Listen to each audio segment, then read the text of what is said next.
दोस्तों, जिंदगी आसान तब होगी जब दूसरों से उम्मीद कम और खुद पर यकीन ज्यादा होगा। बहुत ही पुरानी कहानी है। एक लड़का था, बहुत ही चिड़चिड़ा स्वभाव का। उसके जिंदगी में बहुत ही बुरा वक्त चल रहा था। वो जो भी काम करना चाहता था उसका सब बर्बाद हो जाता था। वो एक कंपनी में काम करके अपना जिंदगी गुजार रहा था, लेकिन किसी कारण से उसका कंपनी का मालिक उसे कंपनी से निकाल दिया। वो काम की तलाश में बहुत ही बड़े बड़े कंपनी, बहुत ही जगह, बहुत ही होटल, हर जगह घूमता रहा, लेकिन कोई उसे काम देने के लिए तैयार नहीं था। काम ना होने के वजह से वो डिप्रेशन में चला गया। यहाँ तक कि वो अपने दोस्त लोगों के साथ भी बातचीत करना बंद कर दिया था। उसके कुछ दोस्त लोग उसको समझाने के लिए उसके पास आते थे, मगर वो किसी का भी बात सुनने के लिए तैयार नहीं था। उल्टा अपने दोस्त लोगों को गाली देकर वो वहाँ से भगा देता था। उसका यही स्वभाव के वजह से सारे लोग उसके पास जाने के लिए डरते थे। उसके ऊपर एक बूढ़ी माँ और एक जवान बहन की जिम्मेदारियां थी। वो बहुत ही सपनों के साथ शहर गया था काम करने के लिए। वो अपने बहन के शादी के बारे में सोचते हुए एक अलग सी दुनिया में खोया रहता था। अब क्या होगा उसका?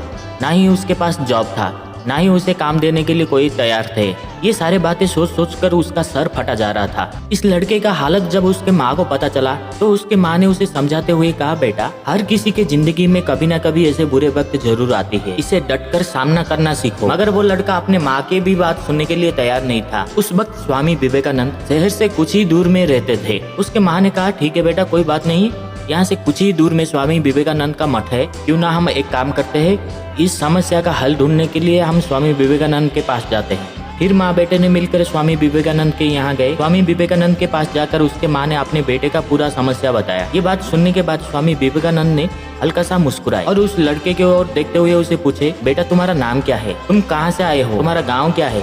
और तुम क्या जॉब कर रहे थे? इस तरह का बातें सुनकर उस लड़के का दिमाग और भी गर्म हो गया और वो लड़का गुस्से से बोलने लगा, स्वामी जी, मेरा जो प्रॉब्लम है मैं उसका सॉल्यूशन के लिए आपके पास आया था और आप उल्टा ही मेरा नाम, मेरा गांव, मेरा काम ऐसा पूछे जा रहे हैं। अगर आपसे नहीं होगा तो आप साफ साफ बोल दीजिए, हम यहाँ से चले जाते हैं। ये सब सुनने के बाद स्वामी विवेकानंद ने बोला, ठीक है बेटा, थोड़ा सा धैर्य रखो, अगर तुम जाना चाहते हैं तो चले जाओ, कोई बात नहीं है, लेकिन जाने से पहले मेरा कुछ सवालों का जवाब देकर जाओ। ये सब सुनने के बाद वो लड़का ने बोला, अरे यार, मेरे जिंदगी में इतने सारे प्रॉब्लम, इतना सारा टेंशन है और इन्हें इनके सवालों का जवाब चाहिए। ठीक है, कोई बात नहीं, जो भी पूछना है पूछिए, अगर मुझे पता होगा तो मैं जरूर बताऊंगा। तभी विवेकानंद ने एक पानी का गिलास लेकर आए और उस लड़के को पूछे, बेटा, ये बताओ, इस पानी के गिलास का वजन कितना होगा? उस लड़के ने कहा, स्वामी, इस पानी के गिलास का वजन मैं ठीक से तो नहीं बता सकता हूँ, लेकिन जो भी हो बहुत ही कम है। फिर स्वामी विवेकानंद ने बोले, ठीक है, इस पानी के गिलास को अगर मैं अपने हाथ में 5 मिनट तक पकड़ कर रखूंगा तो क्या होगा? उस लड़के ने कहा, क्या होगा? कुछ भी नहीं। फिर स्वामी ने बोले, ठीक है, अगर यही गिलास को मैं अपने हाथों पर 2 घंटे तक पकड़ कर रखूंगा तो? फिर वो लड़के ने कहा, 2 घंटा? तभी तो आपका हाथ थोड़ा थोड़ा दर्द करने लगेगा। विवेकानंद ने बोले, ठीक है, अगर यही पानी का गिलास मैं पूरे दिन भर अपने हाथों पर पकड़ कर रखूंगा तो?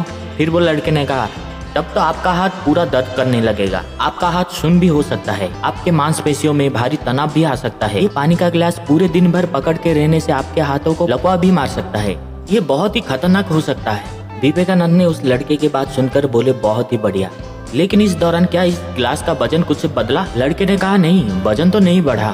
तो विवेकानंद ने उसे समझाते हुए बोले, ठीक है, लेकिन कैसे? इस पानी का गिलास का वजन वैसा के वैसा ही था, तो हमारे शरीर को दर्द क्यों हुआ? उस लड़के ने मुस्कुराते हुए कहा, इस गिलास को बहुत समय तक पकड़ के रहने से हमारे शरीर को दर्द हुआ। फिर स्वामी ने बोले, ठीक है, इस दर्द से छुटकारा पाने के लिए मैं क्या करूंगा? लड़के ने कहा, तुरंत ही उस गिलास को आप नीचे रख दीजिए, आपके हाथों को अच्छा महसूस लगेगा और थोड़ी देर के बाद आपका हाथ पहले के जैसा हो जाएगा। फिर स्वामी विवेकानंद ने हंसते हुए बोले, बिल्कुल सही, तब से मैं तो तुम्हें यही समझाने की कोशिश कर रहा हूँ। हमारे जीवन की परेशानियां भी कुछ इस तरह से होती है, इसे हमारे दिमाग में कुछ समय तक रखेंगे तो हमें लगेगा ठीक है, कुछ प्रॉब्लम नहीं है, लेकिन इसे हमें ज्यादा समय तक सोचने से हमारे दिमाग पर थोड़ा प्रेशर बढ़ेगा। अगर इसे हम बार बार सोचने लगेंगे तो प्रेशर ना सह पाने के वजह से हम पागल भी हो सकते हैं। इससे अच्छा तो ये है कि सारी बातें हमारे दिमाग से हम बाहर निकाल कर फेंक डालें। अपनी जिंदगी की कुछ गलतियाँ और घटना के बारे में सोचना गलत बात नहीं है, लेकिन हमें हमारी जिंदगी में उसे बुरे वक्त से कुछ सीखकर आगे बढ़ना चाहिए, तभी हमारा जिंदगी बहुत ही आसान होगा। हर किसी के जिंदगी में कभी ना कभी बुरे वक्त जरूर आता है, लेकिन उसे सोच सोच कर हमारे जिंदगी खराब करने से अच्छा है क्या हमें उसे भूल कर अपनी जिंदगी में आगे बढ़ना चाहिए। चाहे हमें कितने भी तकलीफ और नाकामयाबी का सामना करना पड़े, हमें हार नहीं मानना चाहिए। स्वामी विवेकानंद का यही सोच लेकर वो लड़का अपने घर वापस आया और दिन रात बहुत मेहनत किया, अपने पुराने दोस्त लोगों के साथ बातचीत किया और देखते ही देखते उसे कुछ दिनों के बाद बहुत ही बड़ी कंपनी में उसे एक बड़ा सा जॉब मिला। समस्या हमारी जिंदगी में बिना किसी वजह के नहीं आती है, उनका आना एक इशारा है कि कुछ दिनों के बाद आपके साथ कुछ अच्छा होने वाला है। दोस्तों, अगर ये कहानी आप लोगों को पसंद आता है तो इस वीडियो को एक लाइक और हो सके तो इस चैनल को एक सब्सक्राइब जरूर कर दीजिएगा। आज के लिए बस इतना ही, फिर मिलते हैं एक नई वीडियो में एक नई कहानी के साथ। जय हिंद।